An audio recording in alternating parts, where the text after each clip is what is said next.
Hello.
Mahi.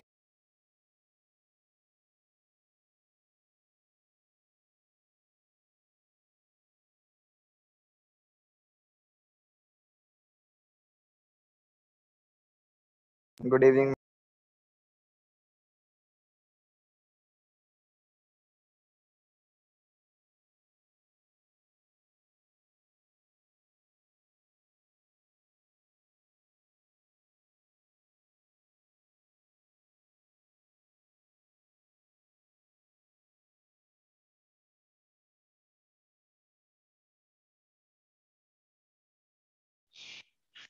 Good evening, ma'am.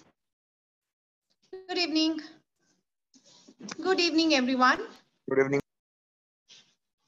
Good evening. So kids, we have completed up with 2 chapters of this economics already. And today, as I've told you, that we'll be starting up with political science. So we'll be starting up with the first chapter of political science, which is power sharing, right? So let me see how many have joined. The kids are still joining.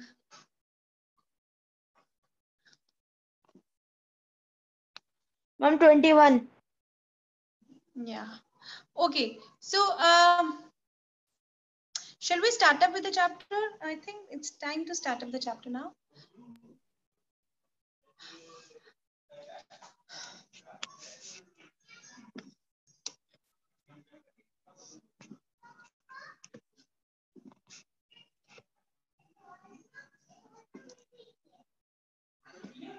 Okay, so we have the first chapter of political science, which is power sharing.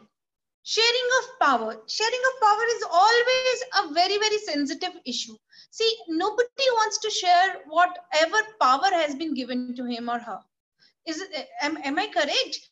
Do you want to share your power? If you have got some power, nobody likes sharing it, because sharing of power means you will have less of power then. And power is something which is very much, in demand in this materialistic world today. So power sharing has always been a great issue in politics in the whole world, right? Power sharing, power को share करना politics में हमेशा ही बहुत बड़ा issue रहा है। वो क्यों रहा है? क्योंकि कोई भी लीडर ये नहीं चाहता कि वो जिस तरह से रूल कर रहा है उसे उसके लिए किसी को जवाब देना पड़े, या अपना जिस तरह से power sharing is, why is it necessary, that also we'll be discussing in some time. But first we need to understand what power sharing actually is. This power sharing which we will be talking about today is political power sharing. Sharing of power, sharing of leadership, right? So हम political science की बात कर रहे हैं, political scenario की बात कर रहे हैं, तो power sharing यहाँ पर हमारा जो हम जिस power sharing की बात करेंगे वो होगा power sharing in political scenario. right? Political area. So this chapter of power sharing starts up. पहले देखते हैं कि धीरे धीरे पहुंचेंगे कि पावर शेयरिंग क्या है, क्यों जरूरत है, कैसे होती है पावर शेयरिंग. पहले चलो let us start up the chapter. Now the first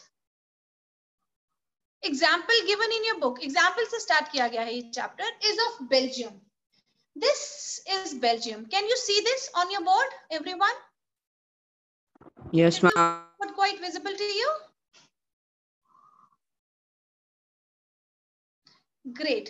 So this is a small country of Belgium which is of the size of Haryana. Haryana जितनी हमारी स्टेट है उसकी पूरी, you know, all European countries are very small in size. ठीक है, तो Belgium is also one of the European countries, Europe में है ये country, and it is of the size of Haryana और state Haryana, and its population is half of Haryana, that is only 1 crore. कहाँ हमारे 135 करोड़ लोग इंडिया के, और कहाँ यहाँ पे सिर्फ 1 करोड़ लोग रहते हैं इस बेल्जियम कंट्री में. ठीक है, Belgium is a country which is sharing its borders with France, Germany, Luxembourg and all, and this country, Europe, yes. Europe question mark, Akhil, why, what type of question are you asking? Yes, it is a European country, and Europe ka, yeah, it lies in Europe. It's a European country, it lies in Europe, and it shares with, आप देख लो, France, Germany, Luxembourg के साथ ये border share कर, Netherlands, इन 3-4 country के साथ ये border share करती है Belgium country, and it is a very developed and very popular country. Now let us see, yeah, all European countries are small but powerful. Yes, they are. They उनके पास, because they have developed their human capital. Human capital समझते हो क्या होता है? आपने class 9th में पढ़ा होगा ह्यूमन कैपिटल के बारे में. The knowledge and expertise. Knowledge और एक्सपर्टीज आप जब अपनी डेवलप कर लेते हो ना बेटा, तो आप अपने आप, यस रफेल आ गए हैं, फ्रांस से लिए हैं हमने, तो I don't know this class wants, what do you want to study? You want to study the current affairs, or you want to study the foreign affairs or political science?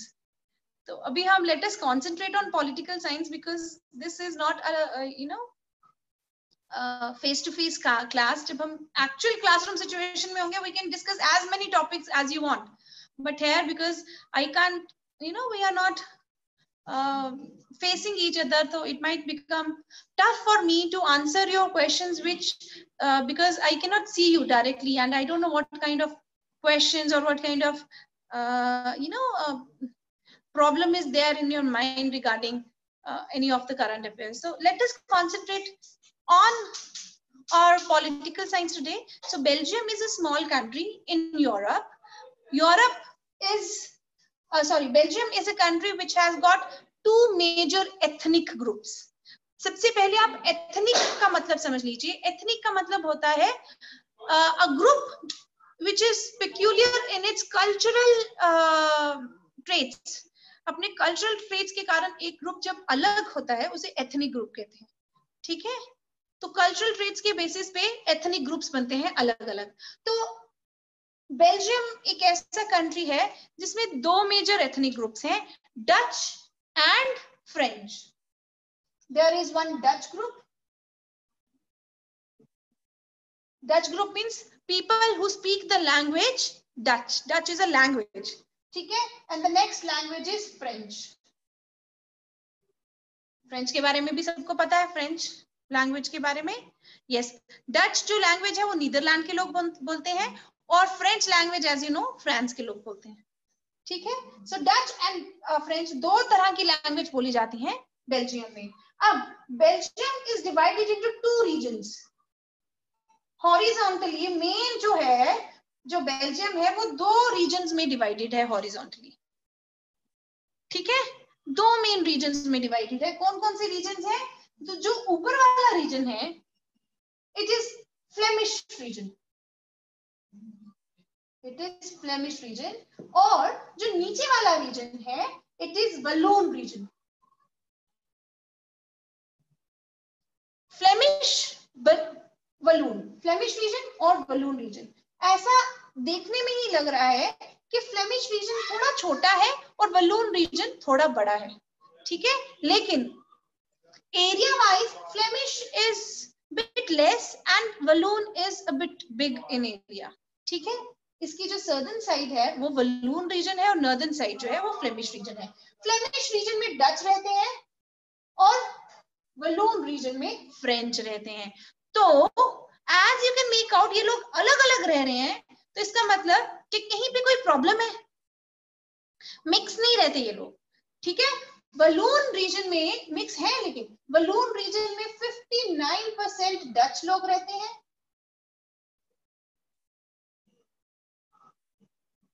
और Flemish region में 59% Dutch रहते हैं और 40%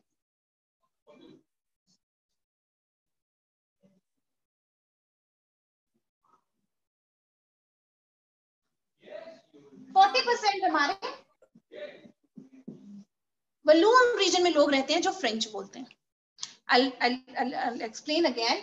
Flemish region is the northern region where 59% of people live and speak Dutch, and Walloon is a region which is the southern region where 40% of people live and speak French. There is 1% of people who live in a very small region here.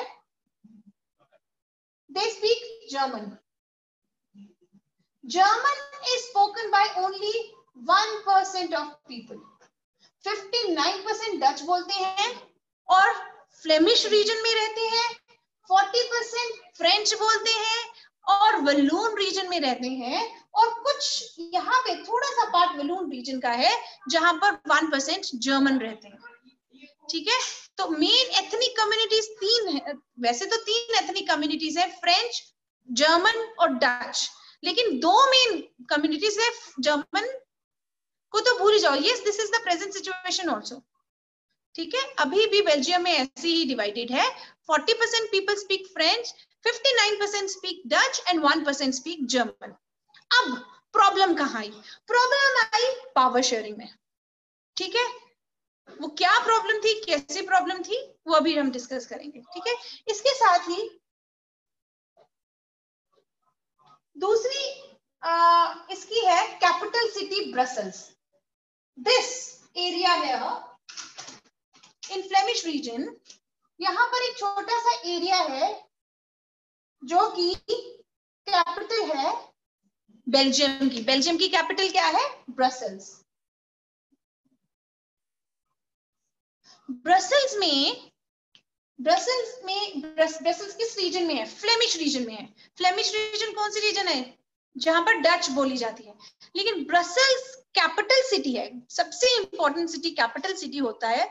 Brussels में situation ये है कि वहां पे 80% French लोग रहते हैं और 20% डच रहते हैं. सिचुएशन अच्छी तरह समझ लीजिए बेटा.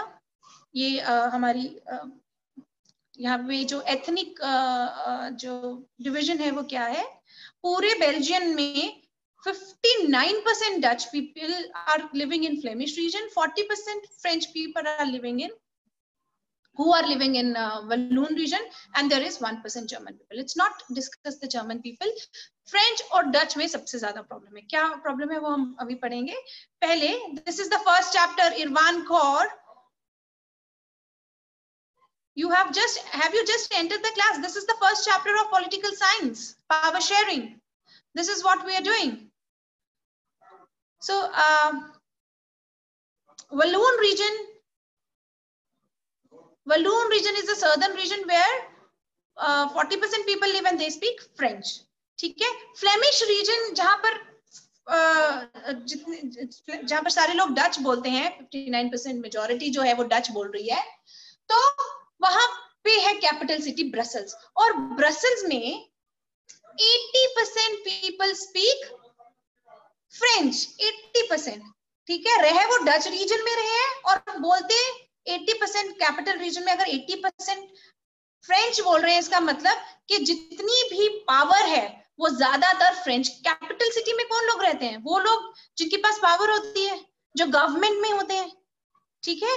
तो अगर कैपिटल सिटी में 80% फ्रेंच रह रहे हैं, तो इसका मतलब that most of the power is in the hands of French people, that you can make out, right.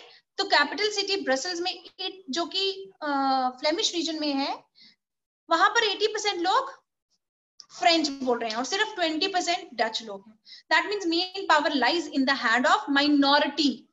Majority के पास पावर नहीं है यहाँ पर माइनॉरिटी के पास पावर है। ये वैसा ही है जैसे इंडिया की मेजॉरिटी पे ब्रिटिश बहुत थोड़े से लोगों ने रूल किया था, ठीक है। उसी तरह से यहाँ पर इनको लग रहा है, डच वालों को लग रहा है कि जो माइनॉरिटी है उसके पास सारी पावर और सारे रिसोर्सेज हैं, ठीक है, और जो डच लोग हैं उनके पास पावर और रिसोर्सेज कम है। सिचुएशन समझ आ गई बेल्जियम की बेटा आपको? Now let us move to Sri Lanka. Sri Lanka के बारे में आप सबको पता है, श्रीलंका के बारे में आप सबको पता है कि श्रीलंका में, लेट मी मूव,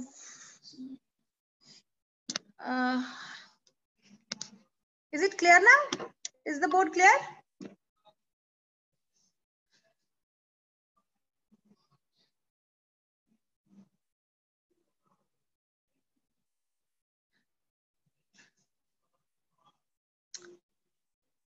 ओके तो श्रीलंका की सिचुएशन के बारे में एज यू ऑल नो कि Sri Lanka is an Asian country which is an island country, ठीक है। Sri Lanka is an island country and this country is also going through some ethnic troubles, ठीक है। हमारी इंडिया की सदर्न आइलैंड नेबरिंग कंट्री है और इसमें क्या ट्रबल्स चल रही हैं वो अभी हम पढ़ेंगे, ठीक है। Sri Lanka is a country where, ma'am, yes बेटा, मैम बट मैम इसको मैम इंडिपेंडेंस मैम उनसे बाद में मिली थी मैम बाद में ये डेमोक्रेटिक हुई मैम, बट मैम ये तो आगे निकल गई इंडिया से HDI रैंक में। हाँ जी बिल्कुल बिल्कुल आगे निकल गई। HDI रैंक तो इसका बहुत हाई है, ये तो हमने इकोनॉमिक्स में पढ़ा था। श्रीलंका का human development index is much higher than that of India. That means the government has worked on its human capital, ठीक है। छोटी कंट्री है, थोड़े लोग हैं, not 96 but 75, ठीक है। इसका HDI रैंक है 75। इंडिया का जहां 130 है, इसका 75 है, तो it ranks much, India ranks much ahead of Sri Lanka ranks much ahead of India in HDI, ठीक है। Don't ask such questions. Akhil, coral reef क्या होता है? कोरल्स क्या होते हैं? Corals are the microscopic organisms. ये कहां से क्वेश्चन आ गया आपके पास? This is a geography question.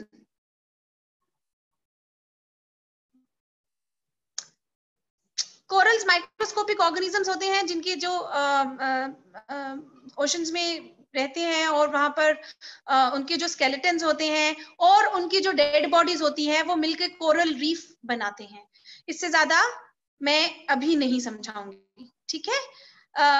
Okay so let's come back to Sri Lanka. Sri Lanka में क्या हुआ कि श्रीलंका में जो हमारी, this is a island country. Island सबको पता है what is an island? An area which is surrounded by water from all the four sides, ठीक है। This is an island country and a small country which is India's neighbour. It got independence in 1948 और 1948 के बाद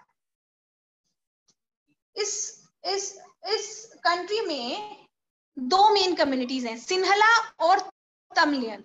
तमिल और Sinhala, these are the two main communities here. Sinhala and Tamils, ये दो communities जो है वो मेन है श्रीलंका में, ठीक है। जब से गवर्नमेंट बनी इनकी इंडिपेंडेंस के बाद 1948 के बाद, तो this country was dominated by Sinhala, क्योंकि Sinhalas are in majority there, ठीक है। तो इससे शुरू से ही क्या हुआ दैट दी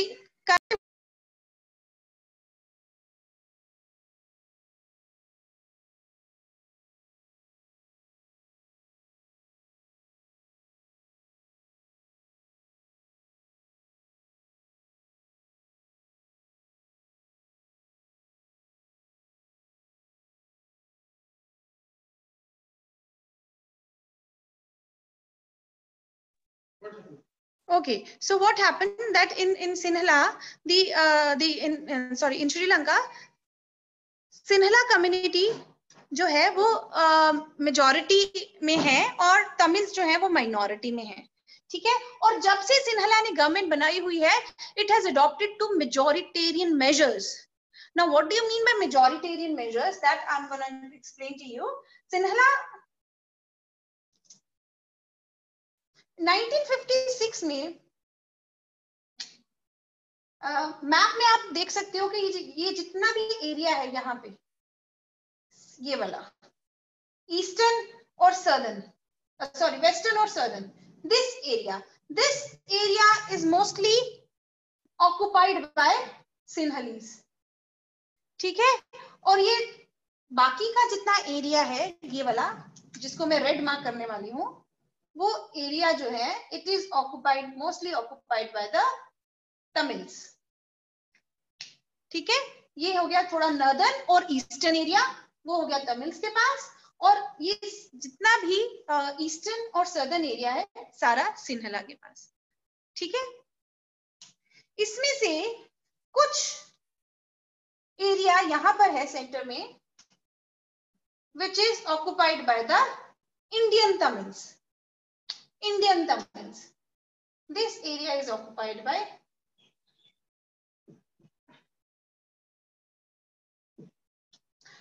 okay.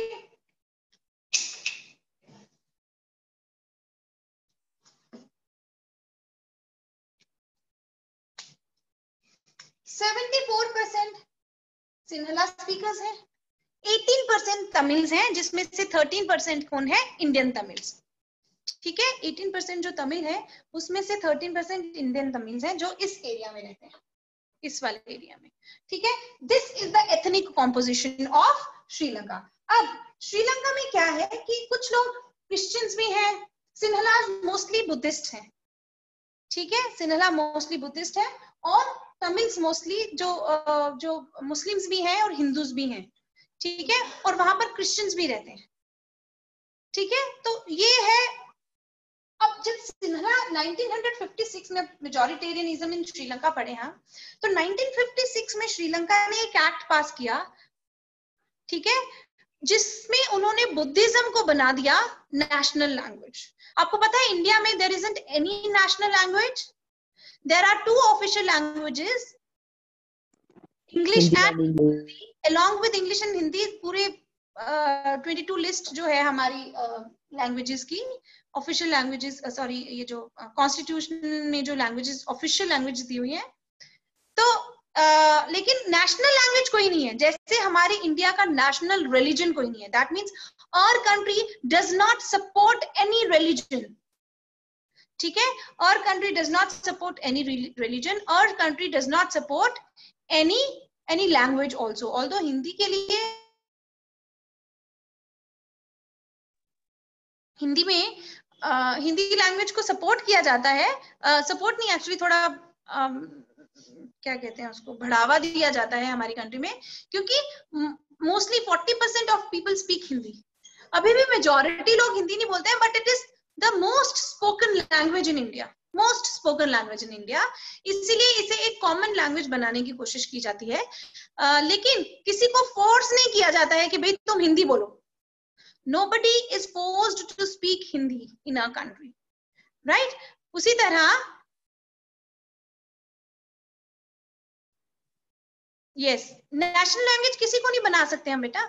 अगर हम किसी को नेशनल लैंग्वेज बनाएंगे तो हमारे जो जितने भी मेजर्स हैं, जो सेकुलर और दूसरे मेजर्स हम लेते हैं, वो गलत हो जाएंगे। इसीलिए नेशनल लैंग्वेज कोई नहीं है हमारी, राष्ट्रभाषा, ठीक है। हमारी जो नेशनल लैंग्वेज है वो कोई नहीं है, ठीक है।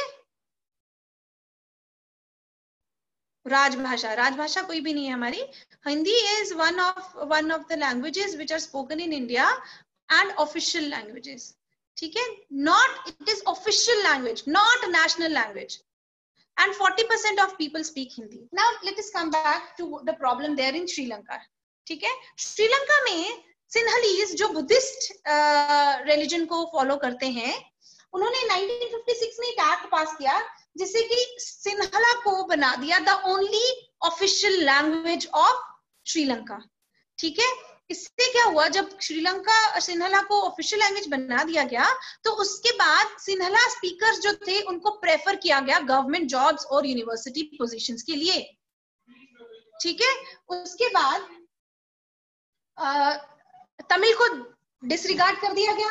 ठीक है, and the government followed preferential policies that favoured Sinhala communities. उसके बाद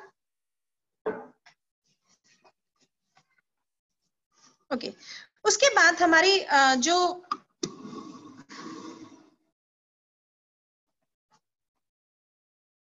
बेटा shaded region here represents the area which is where the Tamils live, और ये वाला सेंटर वाला ये वाला रीजन है, यहाँ पर सिन्हलीज रहते हैं।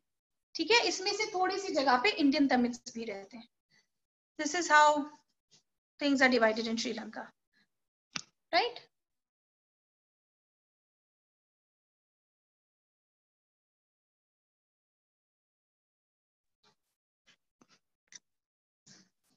Okay, so in 1956 an act was passed which made Sinhalese the official language of Sri Lanka, thus disregarding Tamil language. The second thing which was passed in Sri Lanka was that the government followed preferential policies that favored Sinhala for university positions and government jobs. And finally, a new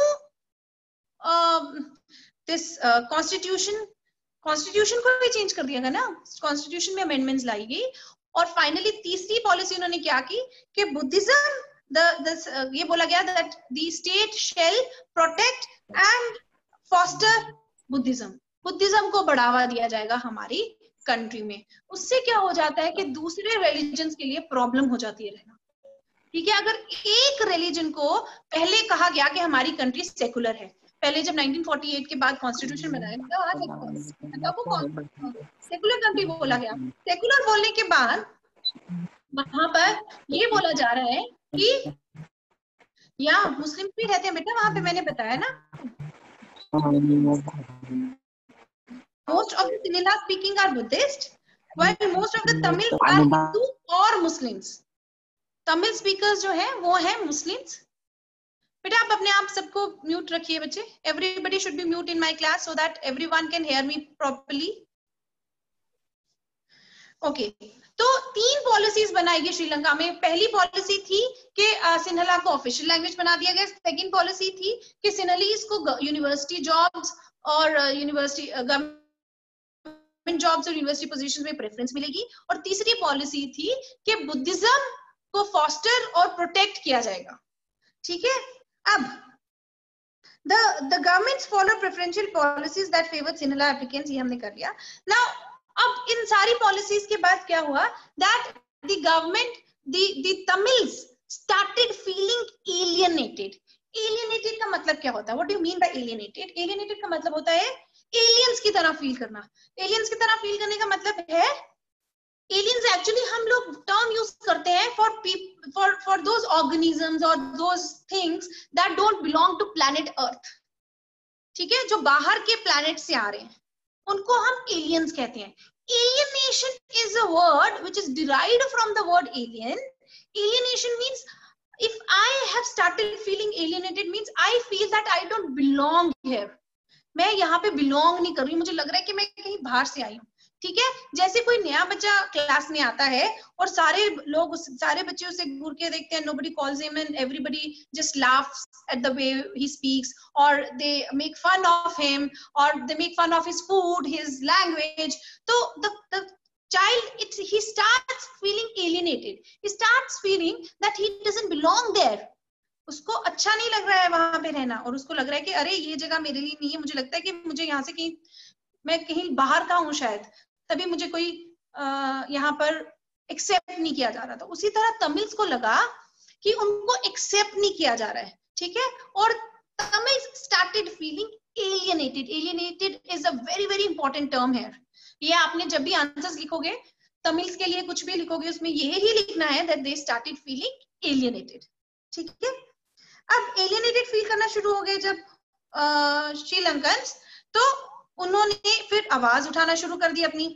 उनको लगा they are being discriminated, they don't have equal political rights, ठीक है, they don't have equality in the jobs also, and even their language and religion is being compromised upon. तो ये सारी problems Tamils को आना शुरू होगी. As a result what happened that the relations between the Sinhala and the Tamil communities, it strangled over time and they started having hostile relations with each other. ठीक है, उसके बाद श्रीलंका ने श्रीलंका में तमिल्स ने क्या किया, ठीक है, once they started feeling alienated, तो वहां पर क्या होना शुरू हो गया. They launched struggles.